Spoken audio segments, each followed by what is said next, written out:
Quiero compartir una palabra que ha sido de mucha bendición para mí. Cada vez que la he leído, últimamente he estado leyendo un poquito más acerca de esto. Y tiene que ver cómo la iglesia se levanta en medio de la oscuridad, un poquito lo que dije al principio.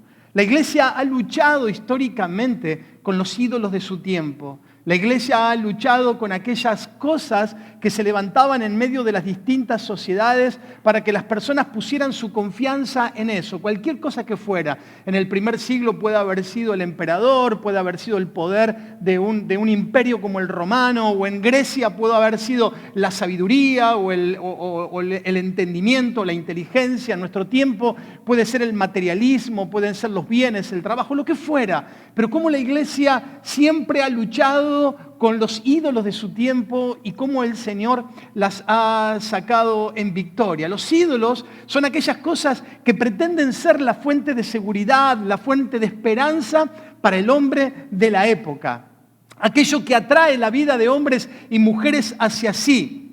Si Dios no es la fuente de seguridad y de esperanza para los hombres la reemplazarán por cualquier otra cosa, por cualquier cosa que le dé seguridad. Inclusive los que se declaran ateos o no creyentes tienen su propia forma de ídolo, aquellos en lo que descansan, tienen puesta su seguridad o su esperanza en su trabajo, en su juventud, en sus bienes, en su inteligencia, en un gobernante, en un deportista, en un club o en cualquier otra cosa que le brinde algún tipo de bienestar o de esperanza. Por eso la batalla de la iglesia en todos los tiempos ha sido contra los ídolos de su tiempo, y en este momento de la historia nosotros batallamos con los ídolos de nuestro tiempo. La batalla seguirá siendo así hasta el final. Pensemos juntos un ratito antes de entrar al texto bíblico. La iglesia del Señor ha sido rechazada y resistida siempre por oponerse a los ídolos que la sociedad presentaba para la época. Desde los mártires del primer siglo que no aceptaban a otro Dios o no aceptaban al emperador, no aceptaban a otro Señor que no sea Jesús, los declarados herejes de la Edad Media por causa de que se resistían contra la religión oficial, hasta los mártires de nuestro tiempo, siempre la iglesia ha sido perseguida por oponerse a los ídolos del momento. Y así será hasta el final de la historia. Pero la historia también nos da una gran noticia. No importa el tamaño o el poder que haya tenido el poder dominante, la iglesia siempre se levantó triunfante y no solo ha sobrevivido, sino que siempre ha sido fuente de esperanza para la humanidad en ese contexto.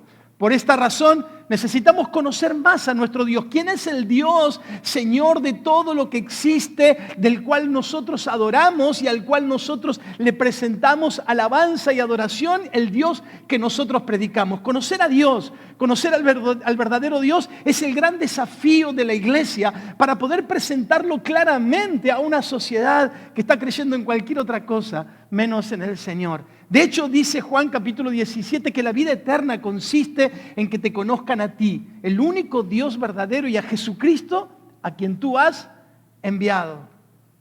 Solamente una observación más antes de ir al pasaje. Dios no es lo que nosotros nos imaginamos que es. Dios no es lo que nosotros creemos que es. Dios no es lo que nosotros deseamos que Dios sea. Dios es lo que su palabra revela. Él dijo, yo soy el que soy. Incuestionablemente soy el que soy. No tenés que imaginarte cómo soy. No tenés que crear un Dios imaginario. Dios es el Dios revelado en su palabra, y es a ese Dios al que nosotros tenemos que conocer, y es a ese Dios al cual nosotros tenemos que predicar. Por eso la gran tarea de la iglesia frente a este contexto que acabo de presentar, los ídolos de nuestro tiempo, es mostrar al Dios verdadero. Porque una mala comprensión de Dios nos va a llevar a vivir una vida equivocada, pero no solamente esto, sino que nos va a llevar a predicar un evangelio incorrecto. Nos va a llevar a presentar un evangelio que no tiene que ver con las Escrituras, porque imaginamos que Dios es así. Y podríamos darle decenas de ejemplos.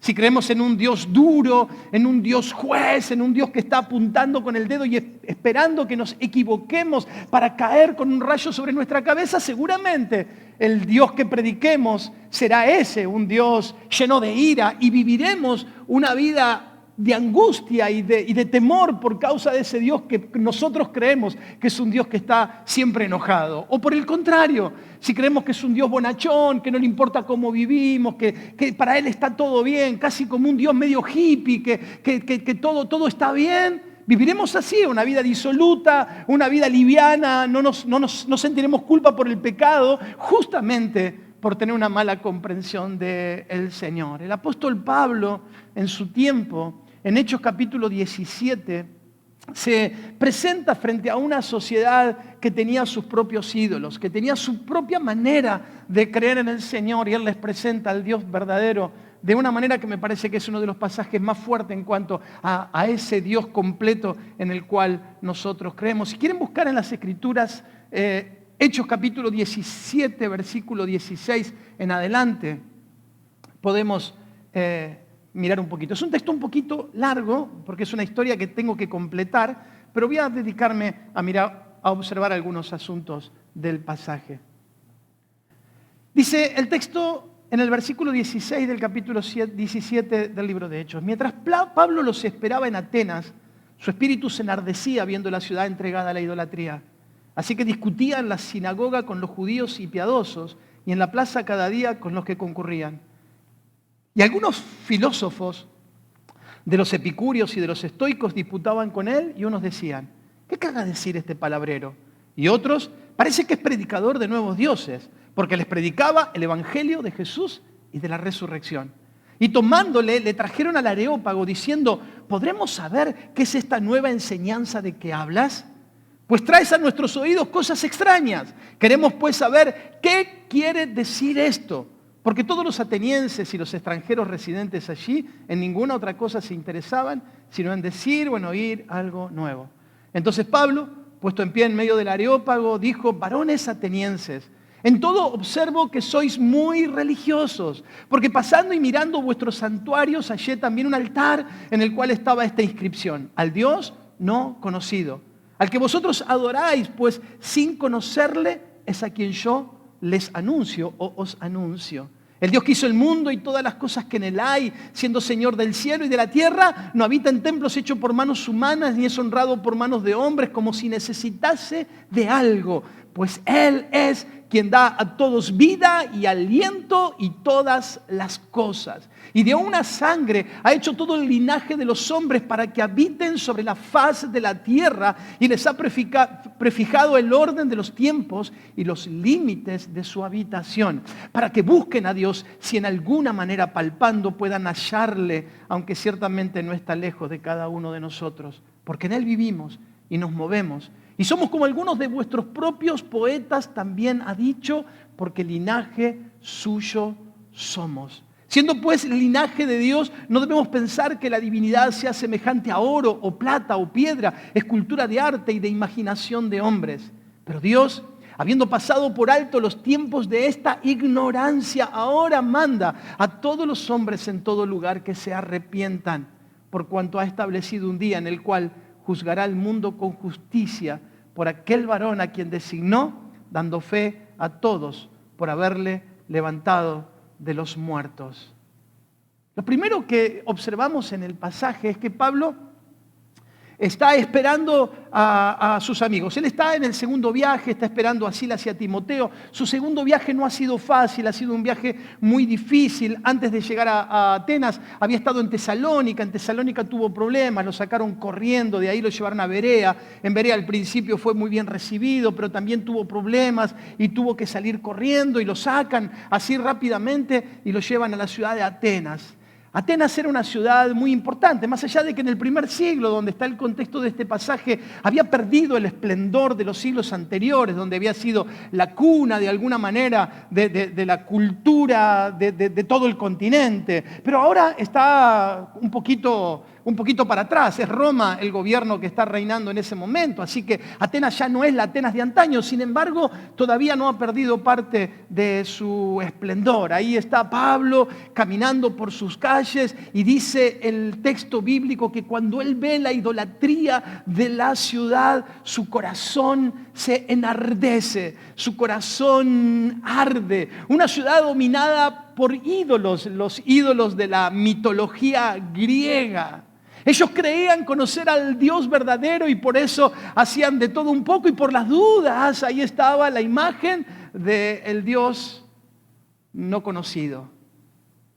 Dice la palabra de Dios que los hombres no buscan a Dios. Hay una canción que un día el grupo de alabanza de nuestra iglesia comenzó a cantar. Yo no había revisado la letra antes de que la cantara, y la canción decía: yo buscaba un Salvador, decía la canción en una de sus partes. Entonces yo al domingo siguiente le digo: yo quiero que me cambien esa letra, porque ninguno de nosotros buscamos un Salvador. Es más, dice la palabra de Dios que nadie busca a Dios. Es más, que en nuestro intento de buscar a Dios nos alejábamos cada vez más de Él, porque buscábamos sustitutos de Dios. Dice la palabra de Dios que nadie busca al Señor, sino que Dios nos busca a nosotros, y por eso ha enviado a su Hijo por cada una de nuestras vidas. Así estos griegos, queriendo acercarse a Dios, cada vez se alejaban más de Él. Pero ahí estaba la estatua del Dios no conocido. Por las dudas, si hay algún otro Dios dando vuelta que nosotros no lo conozcamos y que todavía sea digno de adoración. El teólogo y filósofo Chesterton tiene una frase que a mí me encanta y la uso habitualmente. Dice: cuando la gente deja de creer en Dios, comienza a creer en cualquier cosa.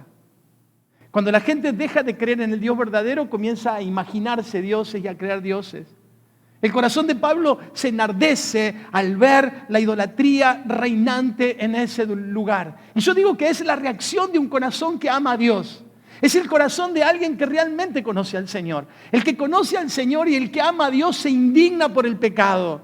El que ama a Dios nunca festeja el pecado ajeno, no se divierte del pecado ajeno, no felicita al compañero que es adúltero, ni tampoco se pone contento con el matrimonio que se rompe. El que realmente ama a Dios se duele el corazón cuando tiene que enfrentarse al pecado, tal cual como se enardecía el corazón de Pablo a ver la idolatría de esa ciudad. Pablo no se queda en silencio. Pablo dice en la Escritura que comenzó a hablar del Señor y a discutir con ellos, tratando de convencerlos de que estaban equivocados. Dice que judíos y piadosos, en el versículo 17, escuchaban en la plaza al apóstol Pablo predicar el Evangelio. Vivimos tiempos donde el Evangelio quiere ser silenciado. Vivimos tiempos donde nos quieren callar, que sentamos, que haya un sentimiento de vergüenza por causa de nuestra fe, que no se entere nadie que voy a la iglesia, que no me escuchen de que yo amo a Dios, tratando de esconderme como si el Evangelio sea un motivo de vergüenza. Y siempre le digo a los hermanos allí en Argentina, digo, qué extraño que es esto, porque mientras los incrédulos no se avergüenzan de las fechorías y de los pecados que cometen y las cuentan como si fueran unas grandes proezas heroicas, los cristianos muchas veces nos avergonzamos del Evangelio. El apóstol Pablo dice: no me avergüenzo del Evangelio porque es poder de Dios para salvación a todo aquel que cree. Pero pastor, hablar del Señor con mis amigos, yo no sé mucho de la Biblia. Contá tu testimonio. Hablale de lo que Jesús hizo en tu vida. Eso será seguramente impactante. Tal vez no conozcas mucho la Biblia, ojalá que sí, pero si no tenés mucha respuesta racional para dar, habla de lo que Dios hizo en tu vida, de tu experiencia con Dios, que eso va a despertar interés en la persona que te escuche. Hace algunos años, muchos años atrás, conocí en la ciudad de donde nosotros venimos. Nosotros ahora estamos sirviendo en este pequeño pueblo en Merlo, pero nosotros venimos de una ciudad del sur de la provincia de Buenos Aires que se llama Bahía Blanca. Esa es nuestra ciudad de origen. Ahí en Bahía Blanca conocí a un pastor que antes de ser pastor, él era cantante de tango. Y como buen cantante de tango, su vida era la noche, salir a la noche, ir a los lugares donde se hace este tipo de cosas, en una ciudad muy bonita de Argentina que se llama Mar del Plata. Ahí en la ciudad de Mar del Plata él cantaba tangos en la noche, pero él comienza a pasar por una crisis muy fuerte. Le pasaban dos cosas muy fuertes en su vida. Una, que había perdido una hija. Una hija había fallecido siendo muy pequeña. Y la otra es que por causa de esto, de haber perdido su hija, su esposa había caído en una profunda depresión, una depresión atroz. Y él me contaba, me contó, porque tuvimos una muy linda relación con este hermano, que una mañana terminó de cantar y se fue ahí. Mar del Plata es una ciudad costera que tiene una costanera muy bonita y un lugar donde estar ahí a la orilla del mar. Y dice que fue y se sentó en la costanera, quebrado en el corazón y no sabiendo qué hacer. Y se le acercó, era la madrugada, estaba recién saliendo el sol, 6, 7 de la mañana. Y dice que se acercó un muchacho down. Un muchacho down. ¿Está bien down, no? ¿Se entiende? Un muchacho con ciertas deficiencias mentales que se dedicaba a vender por causa de su deficiencia. A la gente le daba compasión y le compraba las cosas que vendía. Y el muchachito down había salido a vender y se acercó y se sentó al lado de él y le habló del Señor. Y le dijo, acompáñame a la iglesia. Y él me decía con pocas palabras, no sabía mucho, no podía, pero me agarró de la mano y me llevó a la iglesia y estaban por comenzar el culto en la mañana en Mar del Plata. Ese día conocí al Señor y el consuelo que no podía recibir en ningún lado, lo recibí por parte del Señor en esa mañana por boca de un muchacho que tenía deficiencia mental. Imagínate si nosotros no tendremos para hablar del Señor a otros.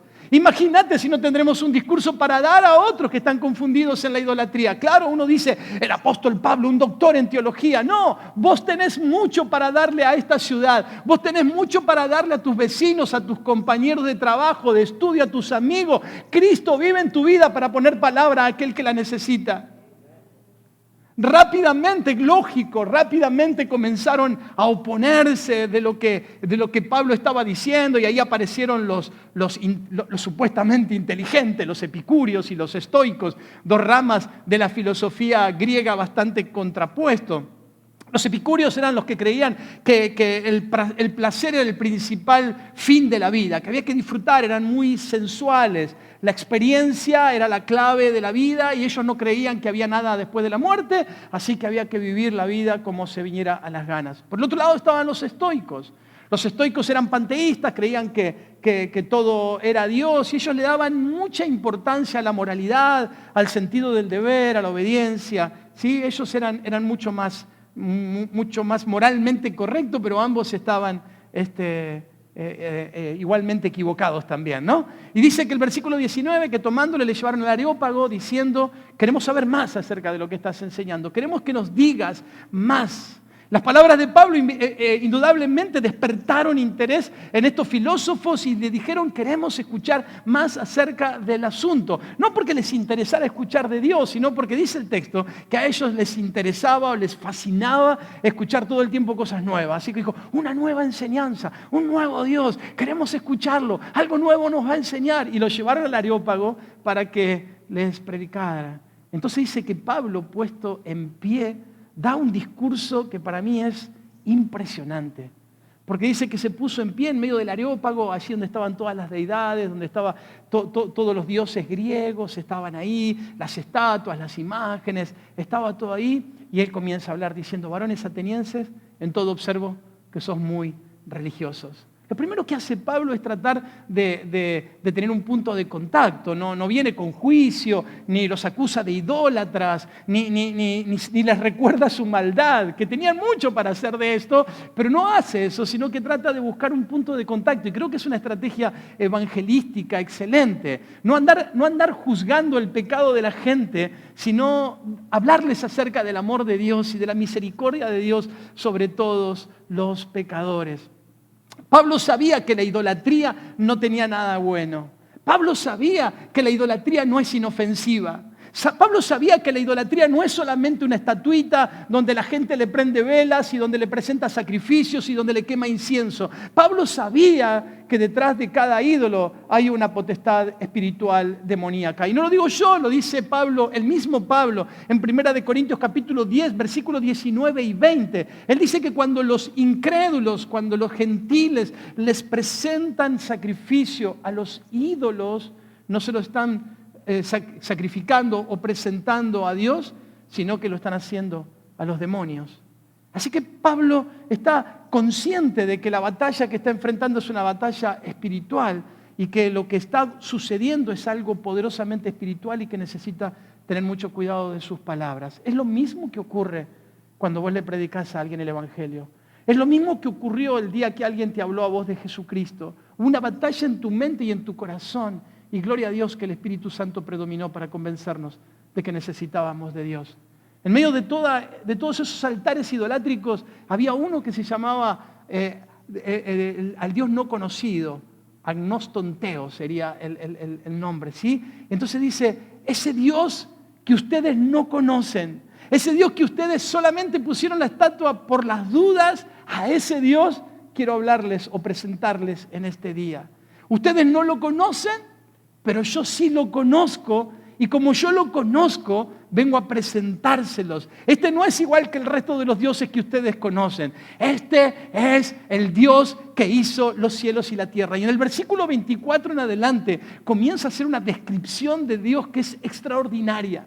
Él dice, versículo 24, el Dios que hizo el mundo y todas las cosas que en él hay, siendo Señor del cielo y de la tierra, no habita en templos hechos por manos humanas, ni es honrado por manos de hombres, como si necesitase de algo, pues Él es quien da a todos vida, aliento y todas las cosas. Este Dios del cual vengo a hablarles, dice Pablo, es el Dios creador de todo lo que existe. El cielo, la tierra y todo lo que en ella hay fueron creados por Él. Este Dios es soberano, este Dios es creador, este Dios es Señor. Es Dios y Señor de su propia creación. Este Dios es tan grande, tan inmensamente grande, que no puede habitar en templos hechos por manos de hombre, ni necesita que los hombres les dé adoración. El Señor les da el privilegio de que los hombres le adoran, pero Él no necesita. Él tiene suficiente adoración en el cielo. Es el Dios que da vida a todo lo que existe y el que sostiene todas las cosas.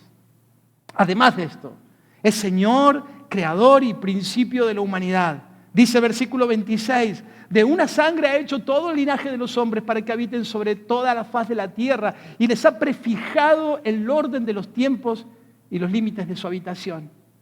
De una descendencia, Adán y Eva, hizo toda la humanidad. Mexicanos, salvadoreños, guatemaltecos, argentinos. Amén. Por más que les pese. Y a esta humanidad les dio tiempo y espacio para vivir. Un Dios soberano que es el Señor de la historia y el Señor de las naciones.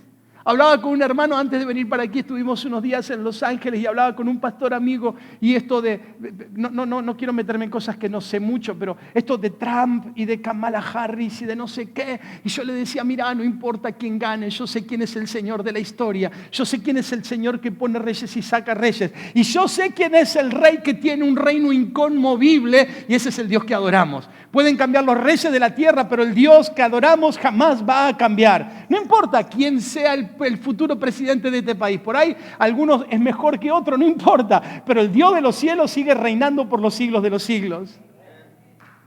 Dice, gracias, denle un aplauso al Señor. Sí, denle un aplauso al Señor, para no dejarle a la hermana.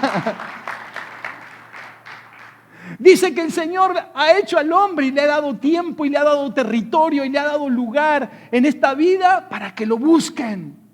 Si en alguna manera palparlo, pueden hallarlo. Es un juego de palabras que hace el apóstol Pablo aquí, aunque ciertamente Él no está lejos de cada uno de nosotros, porque en Él vivimos, en Él nos movemos y somos, como algunos de vuestros propios poetas griegos dicen, linaje suyo somos.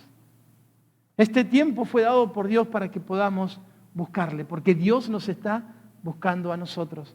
Dios es un Dios cercano. Dios no se esconde, en Él vivimos, en Él nos movemos, en Él existimos. Dios no es un Dios como los ídolos griegos. Dios se encuentra fuera del universo creado porque Él no es la creación, sino que la creación vive por Él. Él es el que sostiene todas las cosas con la palabra de su poder, dice el escritor de Hebreos. Versículo 29. Siendo pues linaje de Dios, no debemos pensar que la divinidad sea semejante a oro, plata o piedra preciosa como todo esto que tienen acá. Este Dios creador no habita en templo hecho por el hombre. Jamás puede ser representado o figurado por medio de una imagen de oro, de plata o de alguna escultura. Los griegos parecían argentinos porque tenían así como un aire de superioridad sobre el resto de la creación.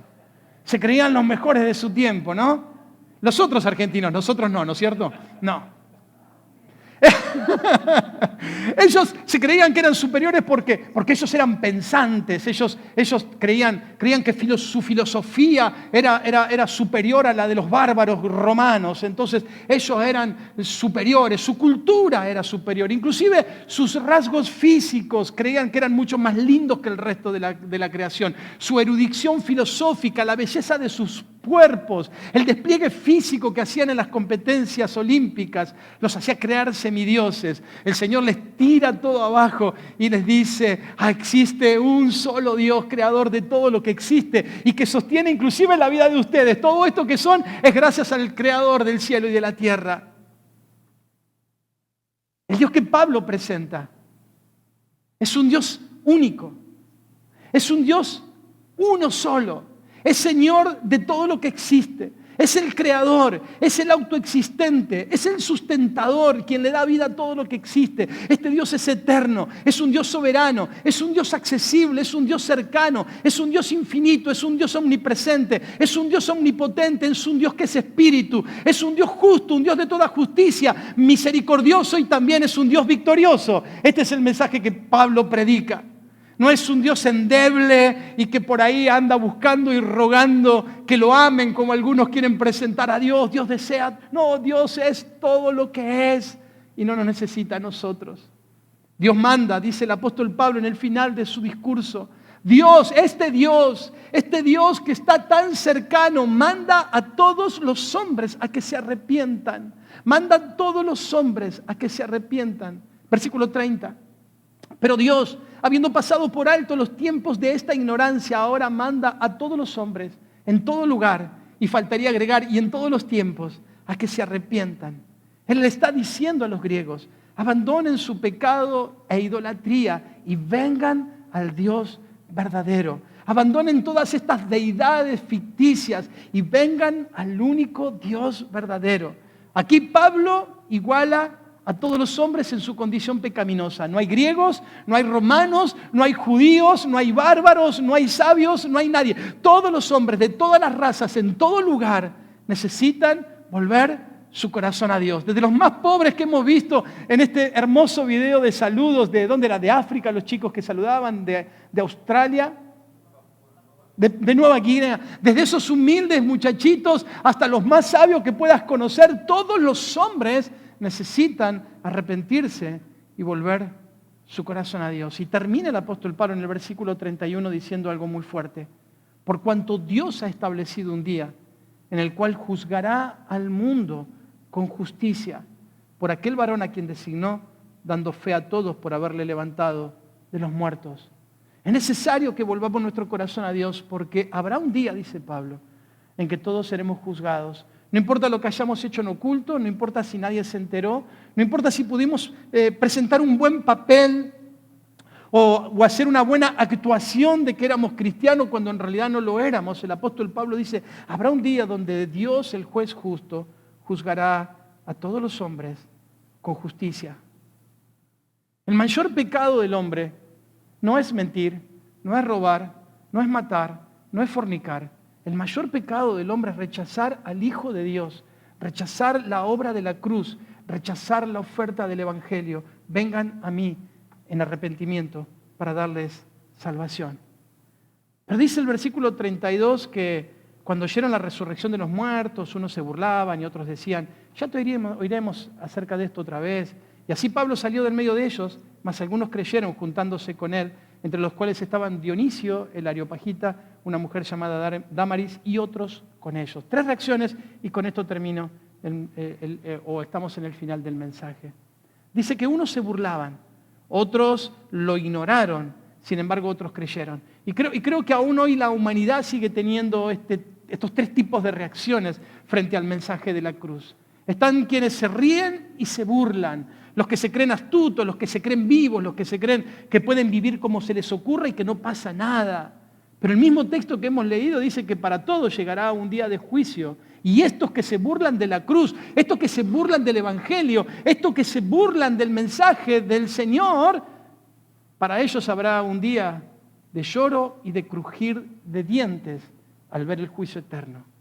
Otros lo dejaron para más tarde, no es tiempo todavía, cuando me ponga más viejito, déjame vivir la vida ahora, déjame un poco más adelante, cuando envejezca, cuando me enferme, déjamelo pensar un poquito más. Los indiferentes no dicen que no, pero tampoco dicen que sí, están ahí como con un pie en cada lado. Pero también dice que algunos respondieron positivamente al llamado del apóstol Pablo y dice que creyeron. Entre los creyentes había un tal Dionisio y una mujer llamada Dámaris, entre otros que creyeron al Evangelio. Las tres reacciones que aún la humanidad sigue teniendo hoy. Están quienes resisten el Evangelio, quienes se burlan del Evangelio, quienes no quieren escuchar nada del Evangelio. Están los que piensan que tienen el tiempo en sus manos. Algún día, más adelante, ya lo pensaré. Como si nosotros tuviéramos el poder de nuestro tiempo en nuestras manos y pudiéramos decidir cuánto tiempo vamos a vivir. Pero ahí está también Dionisio y Dámaris, que nos representan a todos nosotros, los que cuando escuchamos el Evangelio le dijimos al Señor: sí, Señor, gracias. Gracias por perdonar mi maldad, gracias por abrazarme con tu gracia, gracias por tener misericordia por mi vida, por darme esta nueva vida a partir de este día. Gracias, Señor. Cada uno de los ídolos de Atenas tenía algo de Dios. Se parecían en algo al Dios verdadero, pero no eran el Dios verdadero. Así como los ídolos religiosos de nuestro tiempo pueden tener alguna característica, pero no es el Dios verdadero. Solo se parecen. Así son los ídolos que formamos a nuestro deseo. Se parecen a un poco a Dios, pero no son el Dios verdadero, sino que es un fragmento, una parte de Dios. Inclusive, esto lo digo a modo de conociendo mi país y la realidad espiritual de mi país. En algunas iglesias se predica un ídolo llamado Jesús, que no se parece nada al Jesús verdadero. Lleva el mismo nombre, es bastante parecido al Jesús real, pero no es el Jesús de la Biblia, no es el Jesús revelado. Es un Dios o un Jesús devaluado, débil, indiferente al pecado, que lo único que quiere es bendecirte y prosperarte y sacarte de no sé qué y darte un Jesús acomodado al corazón y al deseo de la gente. Es un Dios popular. Es el Jesús que la gente desea y por eso es el Jesús creado por ellos mismos. Así como lo hizo Israel en el desierto, que hizo un becerro de oro y le dijo: este es Jehová el que nos sacó de la tierra, pero no era el verdadero Dios. El Jesús que murió en la cruz, el Dios justo que pagó por nuestros pecados, es el que no tendrá jamás por inocente al culpable, ni mirará para otro lado cuando haya pecado. El Dios verdadero es el Dios que te ama como nadie jamás te va a amar, que dio su vida para darte vida eterna y también para darte una vida gloriosa aquí en la tierra. Hace algunos años fui con uno de mis hijos a ver un partido de la selección argentina en Buenos Aires. Jugaba un partido de las eliminatorias y en el partido jugaba Messi. Así que soy uno de los pocos privilegiados de esta tierra que ha visto jugar al 10. Si alguien me pregunta: ¿vos conocés a Messi? Yo saco pecho y le digo: claro que lo conozco. Yo lo vi jugar en la cancha. Pero en realidad no lo conozco. No sé nada de él. Solo lo vi. Puedo leer un poquito acerca de su biografía, cómo se llaman sus hijos, su esposa Antonella, cuál es su comida preferida, todas esas tonteras que la gente... Pero en realidad no lo conozco. Yo no lo conozco, solo lo vi. Yo creo que hay gente dentro de las iglesias, y espero que esta no sea una de ellas, donde hay personas que les suceden lo mismo. Personas que saben de Dios, que lo vieron a Dios hacer algo en el otro, que vieron que Dios es misericordioso, perdonador, lleno de gracia, pero que todavía no le han conocido personalmente, que necesitan conocer a Dios, que no mantienen una relación con Él, sino que solamente han escuchado hablar de Él y tal vez lo vieron por ahí pasar. El Dios de la Biblia, el Dios predicado por Pablo en el Areópago, es un Dios soberano, creador de todas las cosas, eterno, inmortal, santo y justo, que ha diseñado o establecido leyes inquebrantables a las cuales nosotros tenemos que sujetarnos. Pero también sigue siendo un Dios de misericordia, que sigue llamando a los pecadores al arrepentimiento. Vengan a mí. Dios sigue llamando a hombres y mujeres en todo tiempo y en todo lugar. Vengan a mí. Así como lo hizo con los atenienses, así lo sigue haciendo hoy y lo ha hecho a lo largo de la historia. Pecadores, arrepiéntanse y vuelvan su corazón a mí. Iglesia, pueblo de Dios, hoy cumplen 8 años de historia, pero todavía falta mucho por hacer. Todavía tenemos mucho tiempo para adelante. La gracia de Dios se sigue extendiendo para que hombres y mujeres puedan conocer al Dios verdadero. Dios nos está dando tiempo para seguir predicando su verdad, porque siempre la misión de la iglesia será seguir levantándose contra los ídolos de su tiempo y seguir llamando a los pecadores al arrepentimiento. El mensaje de la iglesia siempre será: vengan a Dios, arrepiéntanse de sus pecados. Dios quiere perdonarlos y reciban el abrazo de su amor y la vida eterna. Iglesia, pueblo de Dios, seguí alumbrando en medio de Tracy y de todo lugar donde el Señor te permita estar, para que la gloria del Señor se manifieste a través de tu vida. Amén. Señor, gracias por esta tarde que hemos podido estar juntos y recordar tu misericordia. Vos sos un Dios tan bueno, Señor, tan maravillosamente bueno. Un día te apareciste en nuestra vida, Señor, cuando no lo merecíamos. Cuando ni siquiera te buscábamos, Señor, vos apareciste en nuestras vidas para darnos salvación y vida eterna. Y gracias, Señor, porque tu gracia fue suficiente para nosotros. Porque abriste nuestros ojos y nos permitiste, Señor, ser conscientes de nuestra maldad y nos llevaste al arrepentimiento. Gracias, Señor, por darnos vida eterna, por hacernos parte de tu familia, por ser nuestro papá y llamarnos tus hijos. Gracias, Señor, porque podemos ser parte de esta familia en el mundo entero, de hijos e hijas que te aman, que te adoran, que te exaltan y que siguen predicando el mismo mensaje que predicó el apóstol Pablo hace 2000 años atrás. Pecadores, vuelvan su corazón a Dios. Dios los ama y los quiere alcanzar con su gracia. Gracias por esta iglesia, Señor, que has puesto como lumbrera, como luz aquí en esta ciudad y en los alrededores. Ruego que los bendigas, los prosperes y que les dé sabiduría para cumplir la misión que has encomendado en sus manos. En el nombre de Jesús. Amén y amén.